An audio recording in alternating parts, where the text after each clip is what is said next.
Okay.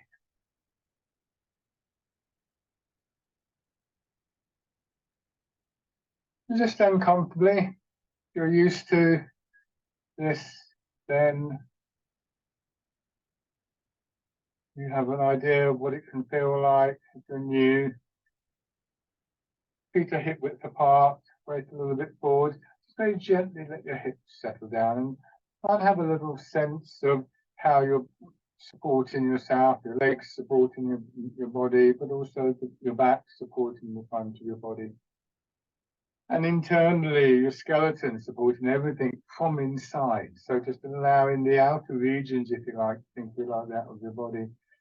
Just release some of that tightness and stiffness that we often find ourselves habitually carrying.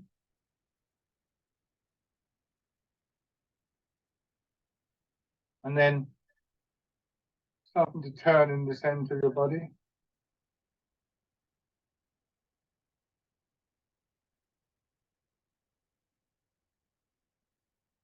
The area between hips and waist is going to move your ribs, your shoulders, and eventually your arms.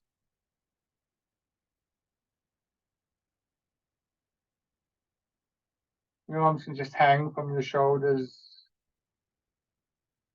swinging around, and you'll find that they tend to land pretty much the same place each time. You've got the movement going in a nice regular way. You're not trying to get your hands to do anything, you're just letting them follow.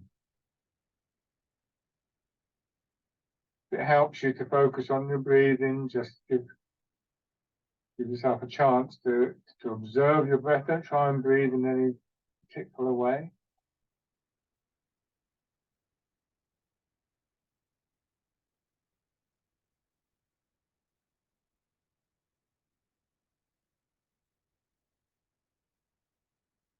Much as possible. Obviously, this will depend on your experience with the classes, but as much as possible, just trying to get a sense of what's happening within your body.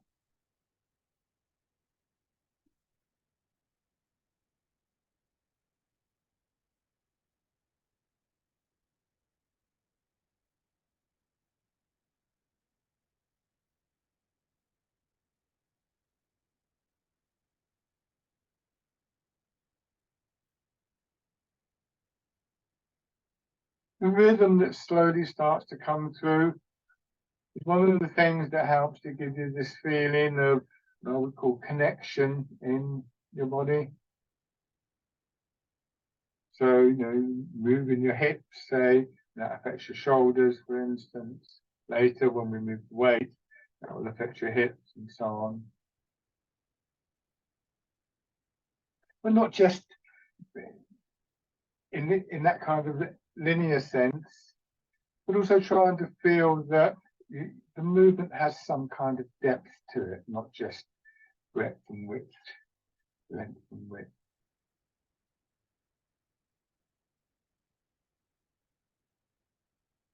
This way, as we settle into the movement and as our posture improves and we're able to release some of the tightness and stiffness that we carry with us, we start to get this sense of the whole of our body involved in the movement, whole of body and mind engaged with the movement. Remember, this is as much a meditation as it is an exercise form, to move in meditation.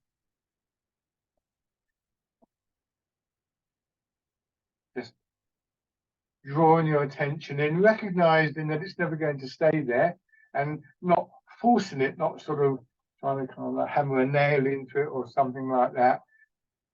But you'll begin to recognize when your attention drifts away, and there's just a sense of gently kind of encouraging it back, so that gradually, between the physical movements and a growing sense of every now and then being able to let those thoughts settle, a sense of what I like to think of as the stillness within the movement.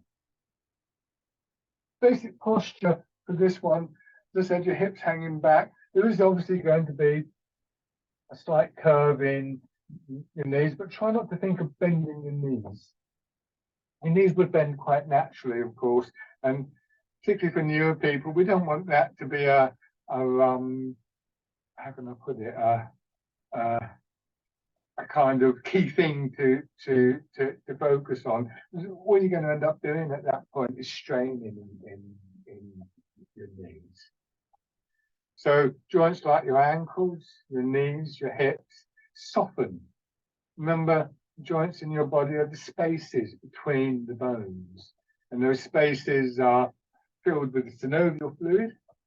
But the space itself is defined by the muscles, tendons, ligaments, fascia, various things that are involved in the structure. It's like when you walk into a room, the walls and the ceiling, whatever else, define the space, but it's the space that we actually move in. And in the case of your legs in particular, but really any joint, there's always certain muscles that are key to this. So in the case of your knees, the quadriceps, the thigh muscles at the front are often regarded as the ones that are the most significant. But I think also hamstrings and the muscles at the sides and calves are very much part of the structure. And they need time to condition. I think it's not always recognized in Tai Chi that there is a significant conditioning physically of your body, just as we would want good walls on a room. And this gradually allowed us to get a sense of that internal movement, the flow, the energy, however you care to think about it, moving through that space, increasingly harmoniously, increasingly without restriction.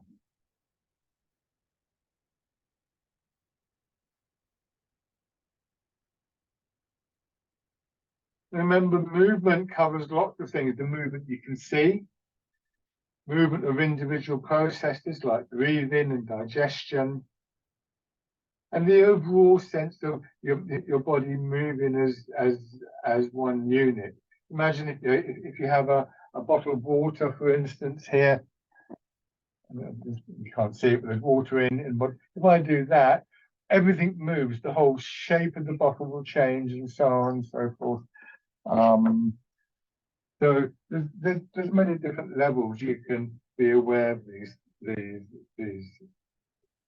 things on. And these all become part of the background to what we're doing in terms of the individual exercises.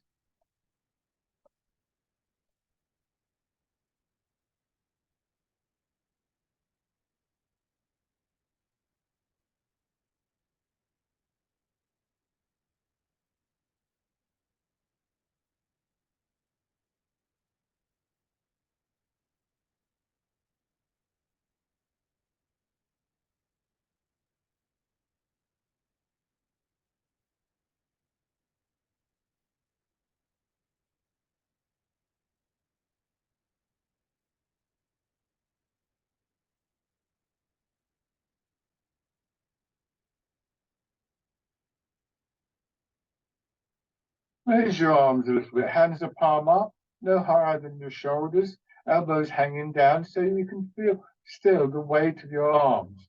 Notice whether you've done something like that, or lifted your shoulders. That will take away from that awareness of the weight of your arms and just let them drop.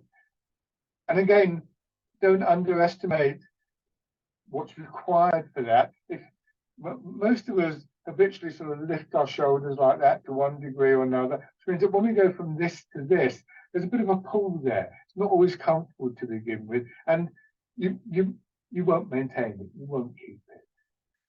But just recognize it, and every now and then gently remind yourself, see if you can drop the shoulders. It can be frustrating, so just avoid that frustration if you can. And then just let your hands drop in down. So then come a bit closer, feet are still hip width apart, and just rocking your weight forwards and backwards in your feet. And if I go a long way, that's going to happen, obviously. Gravity will pull me over. So the first thing I do is I moderate that movement. How far can I go before I feel myself tensing up or having to take a step. And in practice, that will be roughly between the balls of my feet and the front part of my head. And I'm moving from the ankles. If I get this hold and, oops, if I put this pole here, roughly sort of parallel in the midline of my body, you can see what happens is here, the whole thing moves. So I don't want to do this or this or this or anything like that. I want my whole body to move a little bit. Oops. It's trial and error here, but eventually you start to identify a midpoint, a point of equilibrium. In theory, I mean, it's not going to happen, but in theory, I could find a place for this pole and it would be in perfect line and it would stay upright. We all know that for all sorts of reasons, that would only be a very, very temporary thing. But there is this line somewhere in your body. Again, some of you will have an idea of where that is for you, or where it normally is. It's not necessarily going to be exactly there at the moment. But see if you can come to rest in this central area, central equilibrium. And again, this is a constant thing. Even in those exercises where we move away from this, we're still aware of this. It's like a landmark in that sense. Now, letting your hips drop back and push out. So the hips drop back a little bit off, as though you're going to sit. We sometimes refer to it as sitting.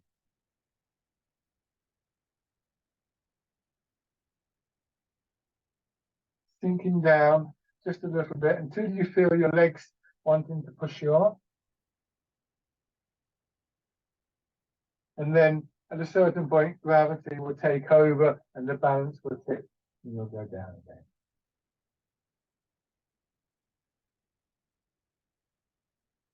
One of the things that we're trying to do here, really one of the key things for this particular exercise, is to get a feel of your center of gravity dropping. The lower your center of gravity, the more stable you are. If I'd had the pole, say, with a weight on the end, then maybe it would have been easier to stand up. Or if I'd dug a hole, which I wouldn't do on my floor, but if I dug a hole, I put it in the hole, then it would have gone down into the ground, like a tree putting down roots. So the exercise is called rooting down, because every now and then we're trying to just allow that to happen. If this is difficult, well, it is difficult. It's one of the key things that we try and achieve in Tai Chi. But if you're feeling a bit wobbly, it's quite difficult to let this happen because you're having to release tightness and stand either next to or in front of a wall, not too close because your hips will bump into it. And that just gives you a little bit more confidence to get that feeling of releasing. If you're right out in the middle, it's like it can feel a bit threatening. And even those of you who feel, no, I've done this, I don't need it. It's not purely a question of need. Sometimes if you just give yourself that little bit of extra support, you can learn more about this process of rooting down. This time when you come down, bring your hands around as though they're cradling the ball, push up and press down. One of the very common images that we use in Tai Chi is that we move in water, as though there's that sort of soft resistance to the movement.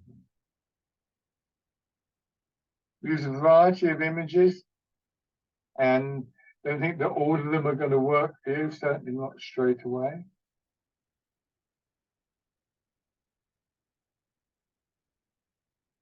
But one of the things that I've realized in practicing Tai Chi is that my body's very responsive to imagery, and this is just perfectly natural for most of us.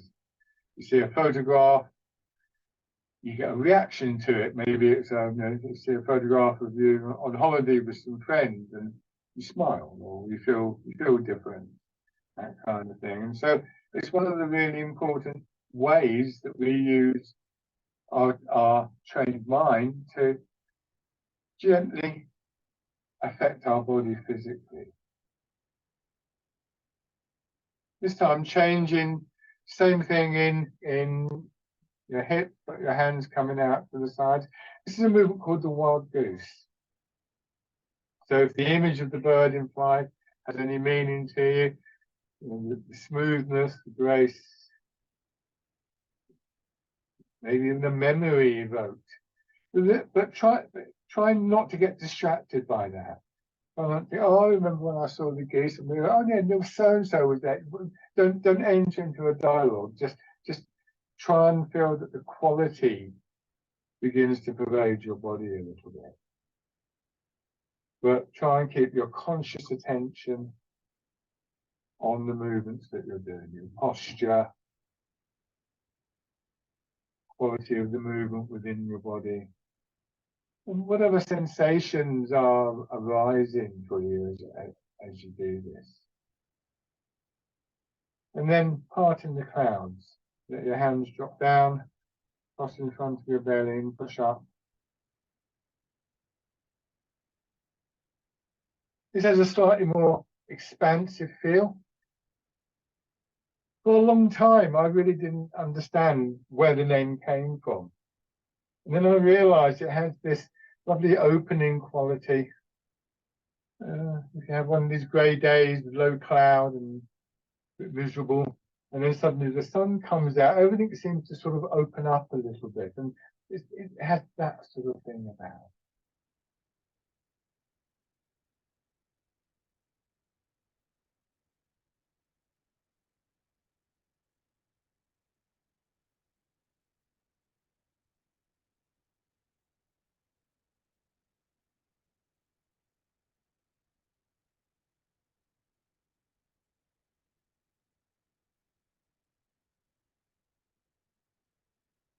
One more time.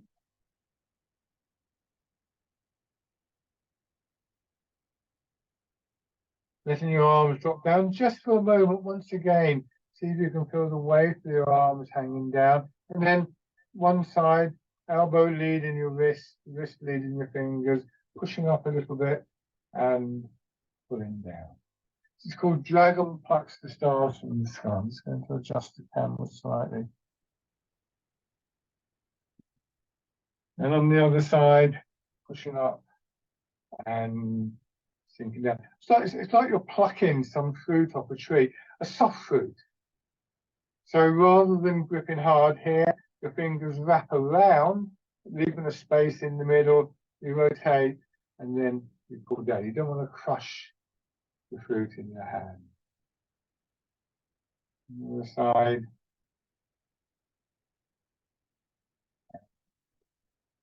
Just trying to keep a nice steady rhythm in the movement.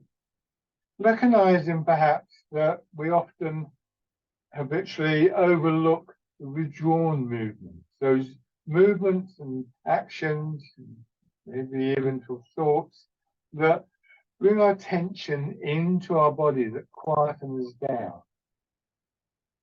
And in Tai Chi, they're at least as important as the outward movements. In fact, the two are intimately connected. And if you sort of skimp on the what we might refer to as the in movements, the movements that bring your hands back to the center, your attention inwards and so on, then that would be to the detriment of the yang movements, the outgoing movements.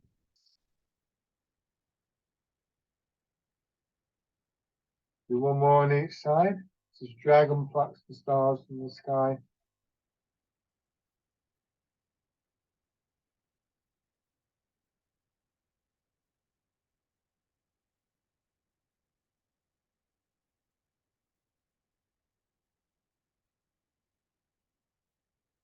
And then hands to your sides and pushing up. Don't do the turning yet, those of you who know this. Just do the first and the last and pushing out. Expanding, contracting. You see, when I push up, my hands are slightly in front of my body, not out there, but not pulled back. And likewise, when I push out, my hands very slightly. So you think of my little finger, say in line with my ear or something like that. So not a long way forwards. Still aware of the weight of your arms flowing downwards through your body, not straining the shoulders.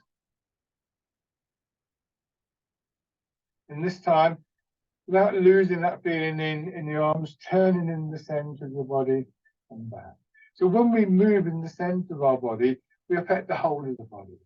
And in particular, when we're, say, turning like this, it's the center of the body that turns, it's not twisting your back around or pulling on your shoulders. We have 4 stages now to move, but pushing in 4 directions. The first is upward.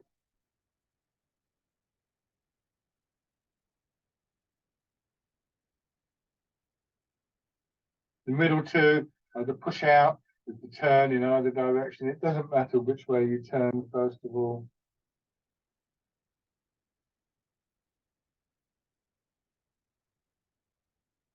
And the final one is pushing out.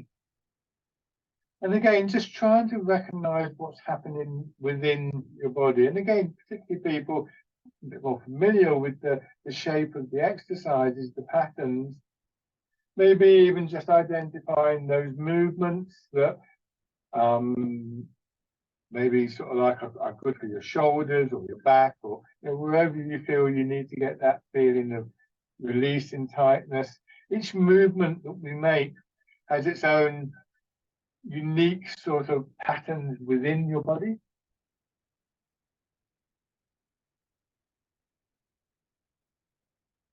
At the same time, each movement has much in common with every other movement, the rhythm of extension and contraction, for instance. One more time. So there are some very subtle internal differences between one movement and another.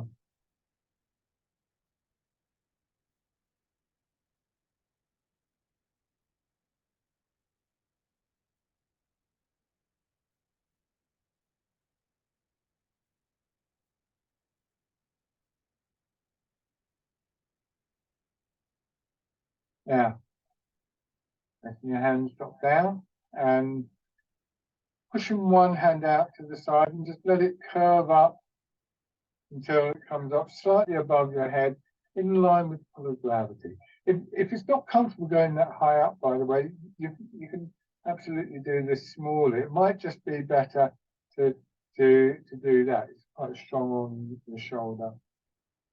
Remember that feeling within the body that there's space for movement, and try and just maintain that space rather than straining for extra movement. So bearing all that in mind, if this is comfortable, you can now add a turn in.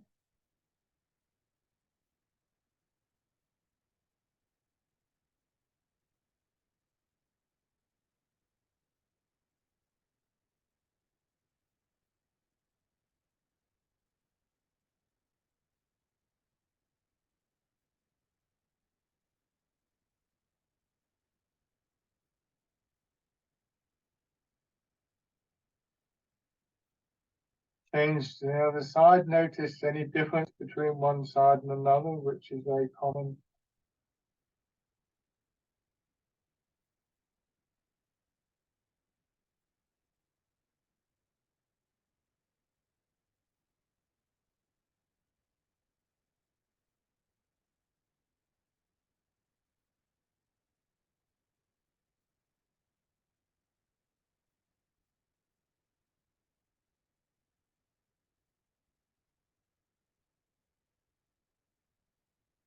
And then comfortable adding the turn. If it's not comfortable, if you feel it's tightening in your back, just carry on the movement facing forwards. Always remember there's plenty of time to build these movements up. You don't have to do everything at once. and give yourself a chance just to enjoy what is happening rather than always thinking, I've got to get better at this or I've got to get better at that.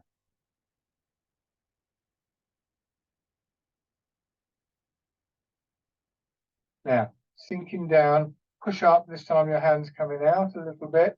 And at this point, push your hips back. So your upper body tilts. Your hips go back, and you'll find that your shoulders and head go forwards, and then let your hips drop again. Come back to the upright and start again. It's called rowing a boat in the middle of the lake. Trying to do this quite big so you can see the actions that I'm making. That's not an invitation for you to do it. That's, guys, this is a strong exercise on knees and back.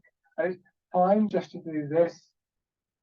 Remember, there's a space within the body that we're trying to maintain and cultivate. And we won't do that by straining.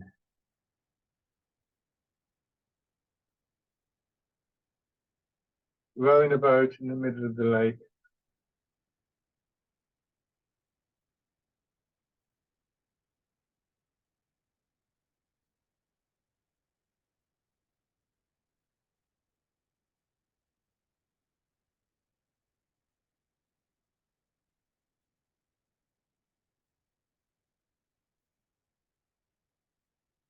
One more time.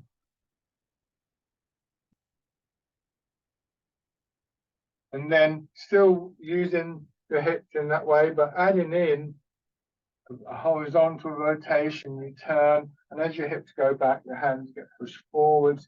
You turn again, swinging your hands around, and come back to the upright position and change direction. This one is called polishing the table. Your arms ease out from the shoulders. Notice my elbows still bend. Now imagine you're standing in front of a table and your hips go back and your hands just slide forwards. Again, very carefully and straining your knees and your back.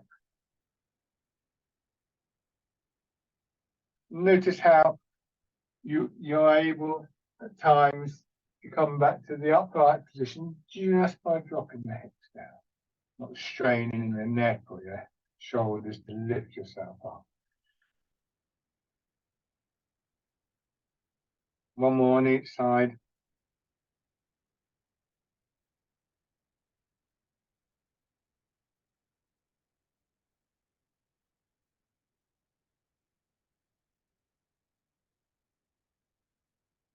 Good. And then just stand again for a minute.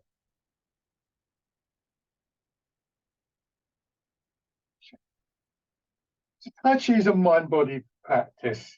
And I don't mean to suggest that this is mind over matter. We're not trying to dominate our body. We're not trying to force our body into movements that it's uncomfortable with or postures that it's uncomfortable with. Rather, it's about the interaction of mind and body. We've already talked about, using imagery. We have an intent perhaps to do a particular movement, but even before that, it's important to realize that the significance of the meditational aspect. Now, what I would say is sometimes we can think that an awareness of our body gives us a place for our thoughts to settle. That's quite difficult, of course. So, this thing about keep bringing your thoughts back very gently. Eventually, you do find that there's a bit more set in this quality of stillness. And with that, we start to get a greater awareness. And I pointed out various things at various levels of subtlety. It might be just, oh, when my hips do that, my shoulders do that. Or it might be, if you're more experienced, or even maybe like you notice a slight change in the rib cage when you do a particular movement.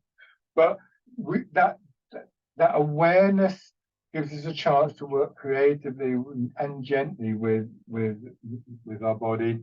And the third element is the movement itself, the flow, the energy. And these are sometimes referred to as the three treasures. And sometimes we might think of it linearly. We have the intent to move, we do the movement, the energy flows, or something like that. But I like to think of these as being 3 points on the circle, all interacting with each other. And at times there might be more emphasis on one than another. But overall, we're looking for a sense of harmony between these three things. Now you can have your feet slightly wider apart. That's comfortable. And you notice that my feet are now turned out significantly. And just moving your weight from side to side. The reason for having your feet slightly wider apart here is it trains the legs a bit more, but it gives you a bit more room for movement.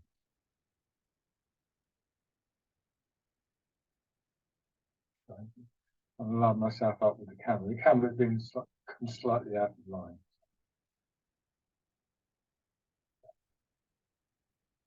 Now go into your left foot and just turn.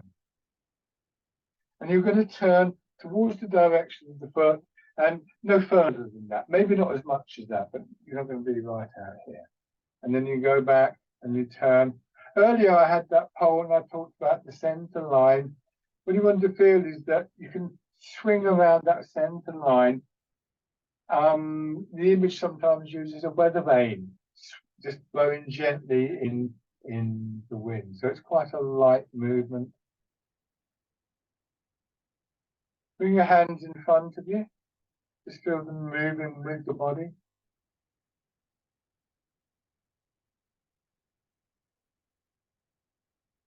Take your time. Keep there. You move the weight and turn.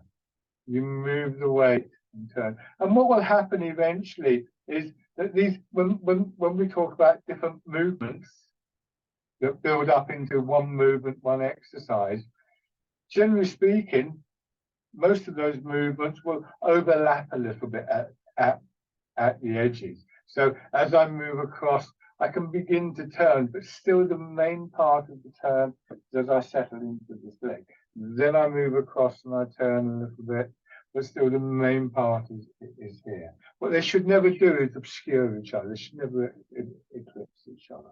So we have a combination of flow and precision of movement. Now go into your left foot, and from here, just raise your left hand up, straight out from your shoulder, so your fingers are level with the shoulder. There's a little expansion through that side of the body that some people notice. Bring your hand down again, move across, turn, and then feel that expansion on your right side. And back. So that's the position you want your hand to go into. Go into your left, and this time, as you do that, take a sort of diagonal line to that position. At this stage, leave your hand at shoulder height, come back, drawing your hand across your shoulder, turn in and hold a ball. Right hand on top, left hand underneath, move across and turn. Now do the same thing on the other side. Swing up, and the top hand, your right hand, goes straight down until it's in front of the right hip. And then back. So this is the exercise called Part the Wild Horse's Mane. Yes, then we can count the stages. So on 1, our weight moves. On 2, we turn, and that swings the hand out, and the top hand drops down. On 3, we move across, and we turn, and that brings that right hand in line with the left hand, and you turn your hand in to hold the ball. 4, you move across into your right foot. And 5, you turn a little bit. Now you're ready to do the same thing on the other side. So 1, you move. 2, you turn. 3, you move across. At the end, you turn, hold the ball. 4, move back into your left leg. And 5, turn. 1, 2, 3, 4, and 5. 1, 2, 3, 4, and 5. Part in the Wild Horse's Mane. This is the fixed step version. Fixed step means that we're not moving our feet. There are moving step versions. This is a movement taken directly from some of the Tai Chi forms, the sequences of movements.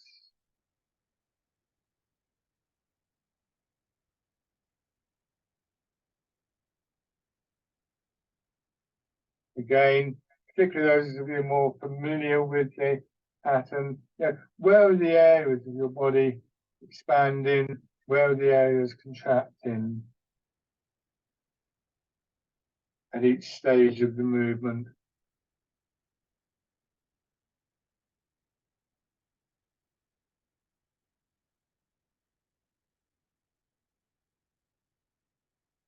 So we train our attention to notice more about what's going on in the body. There's nothing particularly unusual about this, except that what we're paying attention to is the body, and we rarely do that. We often pay attention to all sorts of things. Maybe if you've got some kind of interest in textiles or in gardening or all sorts of things that all sorts of activities that we engage in. You'll know more about textiles than I will, because then you'll notice more. You'll know more about gardening than I will, because you notice more. All we're doing is applying that facility to our bodies, and specifically to the movement that we use in Tai Chi and Qigong.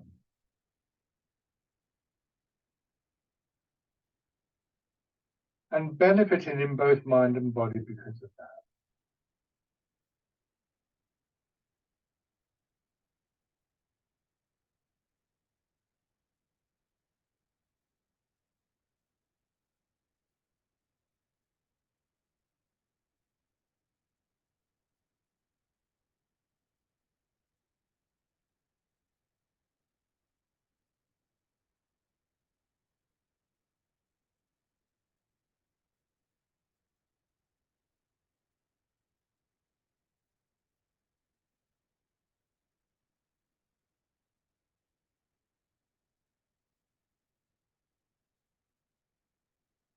And then just control and shake out.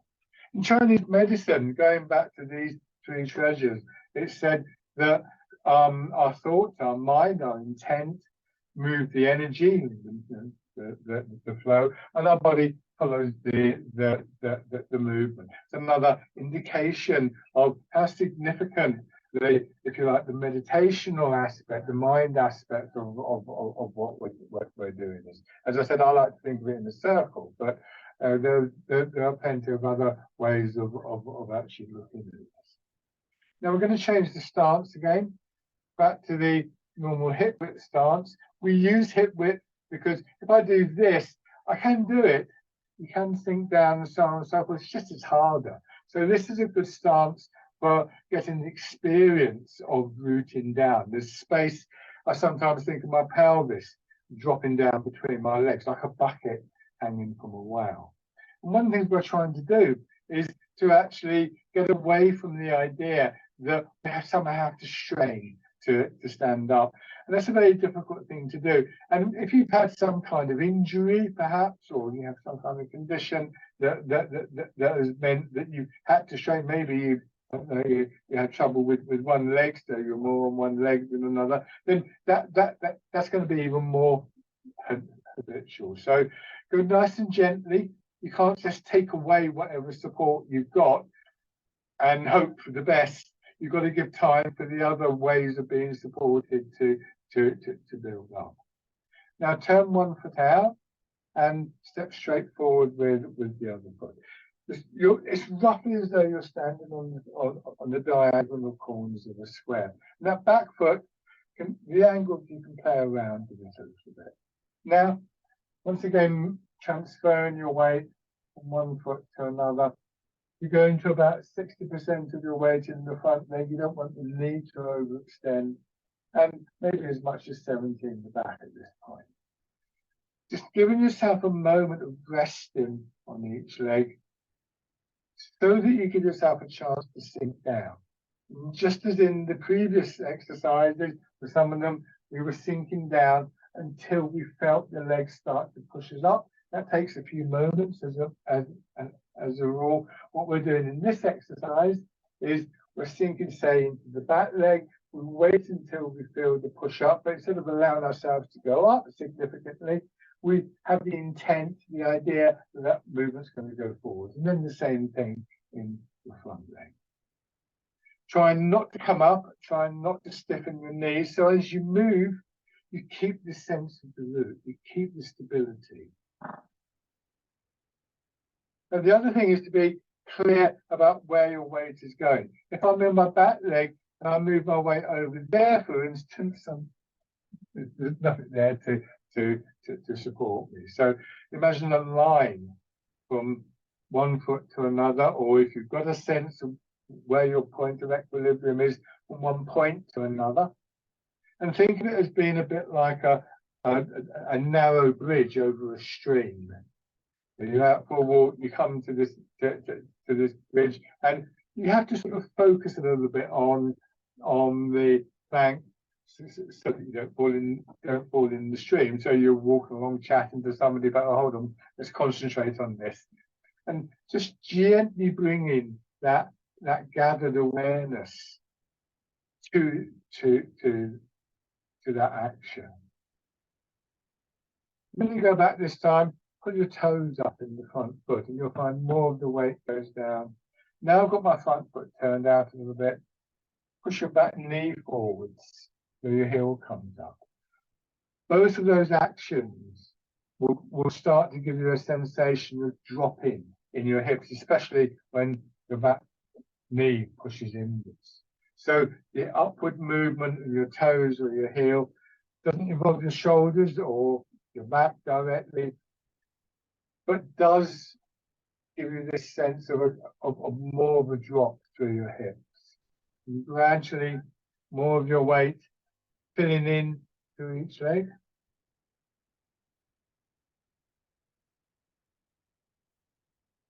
And then,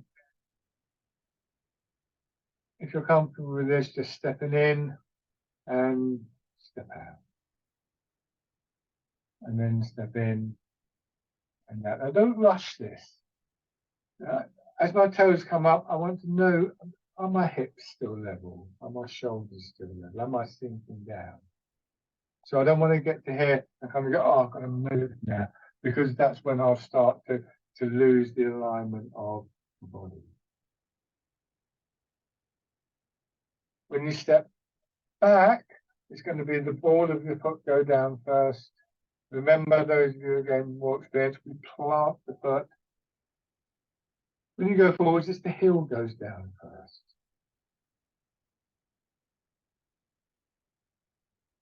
Shake out.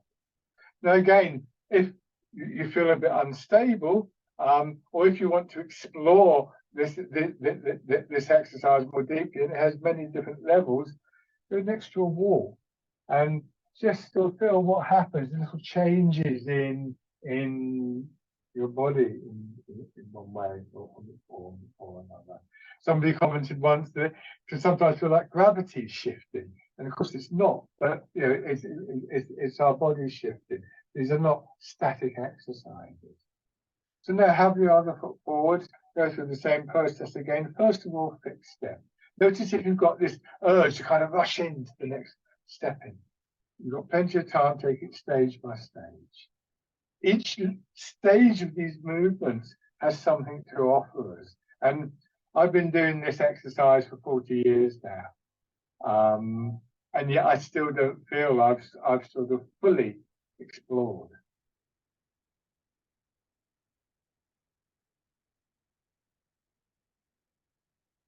And then raising your toes and your heel.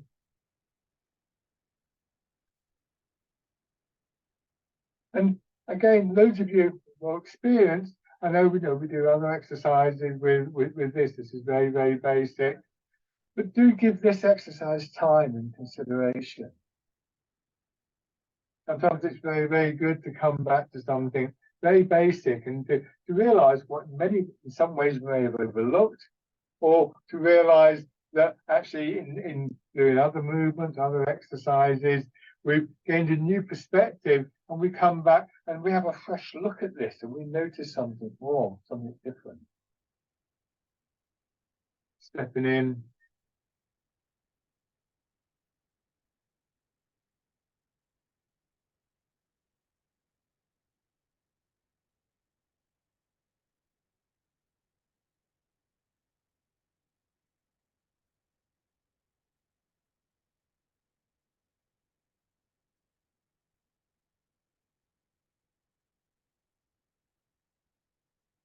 Good, and then just shake it.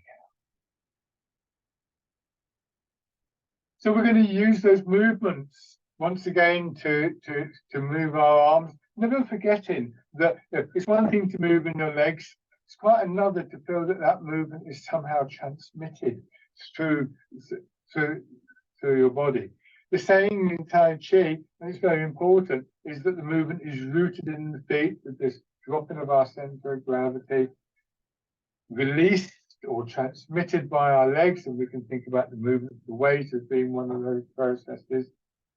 Controlled, directed to the center of the body. You remember we were doing this, and that changed the direction of our arms, and then expressed through our arms and our hands. And it's a good sequence to remember. But remember, there's something missing from that. There's a lot of your body between your hips and your shoulders. And so we need to feel how that movement is transmitted, not just through the legs, but also through our back and our spine. And we're more likely to be able to feel that if we've got a posture that allows us to not tense up, not stiffen up. Stiffening up blocks movement. So again, keeping this background awareness of your posture is very important, especially now that we come to bring the arms into the movement, because it's very easy to feel that the arms dominate. To start with your weight in your back leg, move forwards. And as you move forward, imagine somebody has hold of your hand very gently. And as you arrive in the front leg, they release and your hands swing through.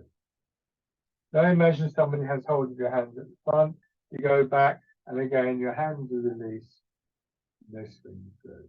So your weight moves, that means your hips, and then your shoulders move, and your elbows, and your wrists, your fingers.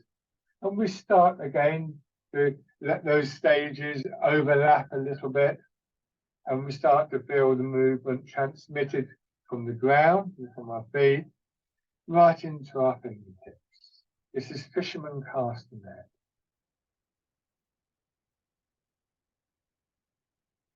Again, you can use that image of moving through water. I haven't thrown many nets around in my life. I've thrown a few sheets over beds, and we use that same kind of action, or maybe roll the ball along the ground or something like that, rolling out a carpet. There's very strong forward movement here, but not at this point, not upwards. The arms go up because they naturally swing, not because I'm trying to lift them. Again, if I get the pole and I move the pole, the bottom of the pole comes up, but I'm not trying to sort of like lift it up like this. In fact, I could just nudge it there, and it would move.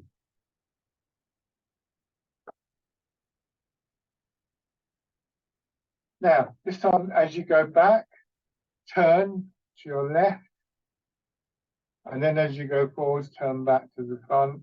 So once again, we've redirected our arm from a straight forwards and backwards movement. There goes slightly diagonally. And then as your arms come up, feel again where the expansion is in the side of your body. Let that move your arms up a little bit more. Go forwards as your hands start to come down, and then turn.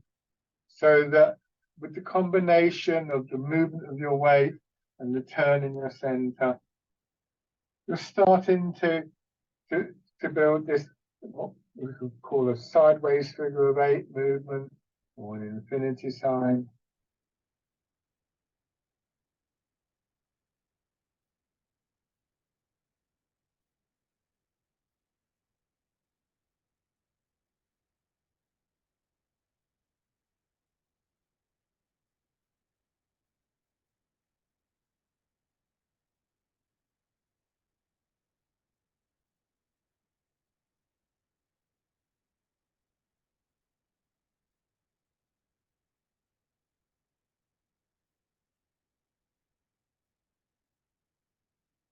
One more going back.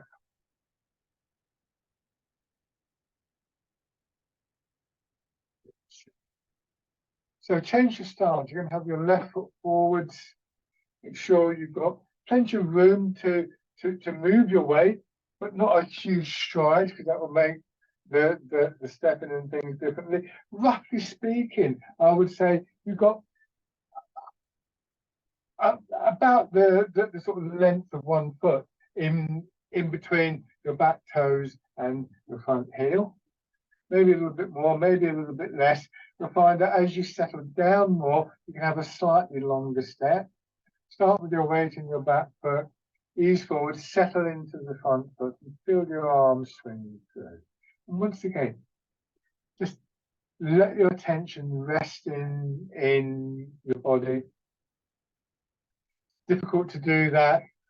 So rather than not thinking or trying to block your thoughts or anything like that, redirect your thoughts. Notice what's happening in your back and your spine and your sides, your shoulders and your chest. Can you feel the flow of the movement from your back leg up through your back, down into the front leg? There's plenty going on within your body that will allow you to focus your attention without actually losing the awareness of what's going on in your whole body. So again, our thoughts may not be totally still, but we've brought them into this calmer space of the body.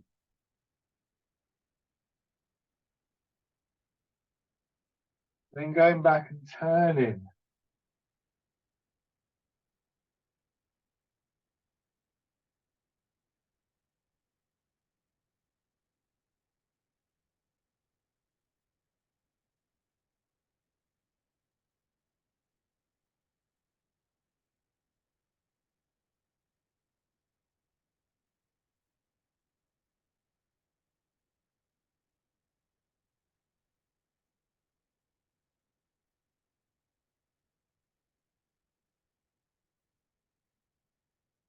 And then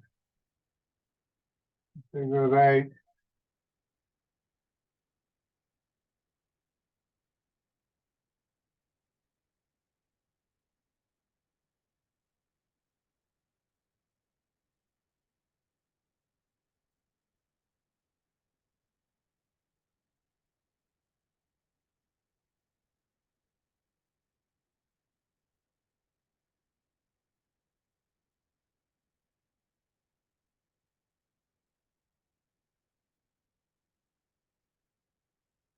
This time as I go back and turn my front foot out, I go forwards, and as I turn, I raise my back heel, I bring my foot in, and I take the step again. Go forwards. If you've got more space behind you, then do it backwards. We'll do it in both directions. And as my foot comes in, just checking my posture. And then if I'm comfortable with this, I'll raise my leg. If I'm not comfortable, I won't. Sinking down through the front leg, nicely aligned over that supporting leg. Hips dropping back, shoulders soft. I'm going to change direction, so I'm running out of space.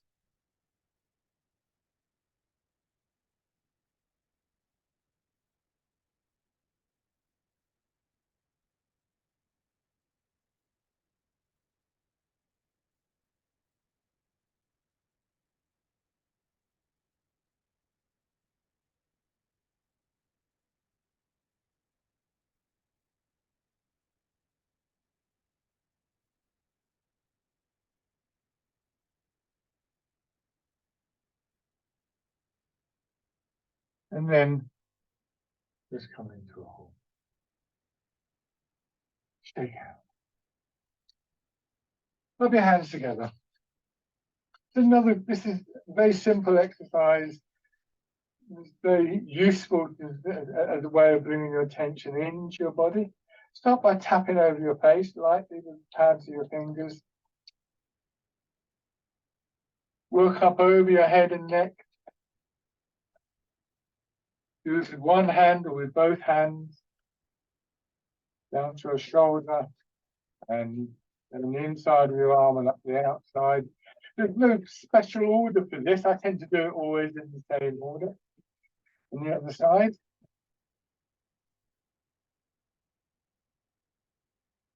And then the upper part of your chest.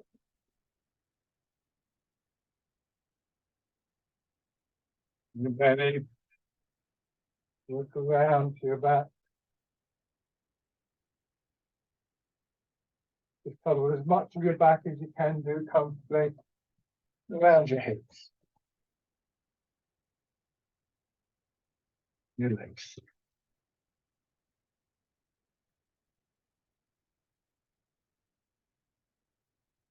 So the last exercise brings us back to this basic stance, which is always the starting point. And for everybody, regardless if this is your first or your 101st class or whatever, this posture where we get a sense of what we call central equilibrium, this quietening of mind and body, the alignment of the posture. It's also quite a strong feeling. The exercise is called Embrace Tiger, Return to the Mountain. So we push up and down, and almost inevitably at some point we lose that quality. Now we start to come back to it, feeling your hips being pulled down by gravity, your hands being drawn in, and just settling down nice and easy and gently. Once again, push up in your arms and just feel what it is that brings you back. It's a very valuable thing to notice and to take away from the class.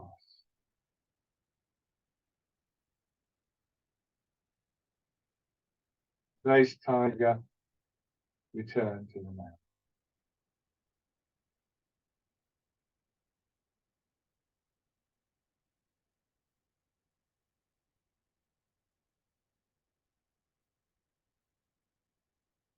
So just this time, letting your hands come to rest. Close your eyes if it's comfortable for you, or just let them gently focus in the mid-distance. Take 2 slow, gentle breaths to finish.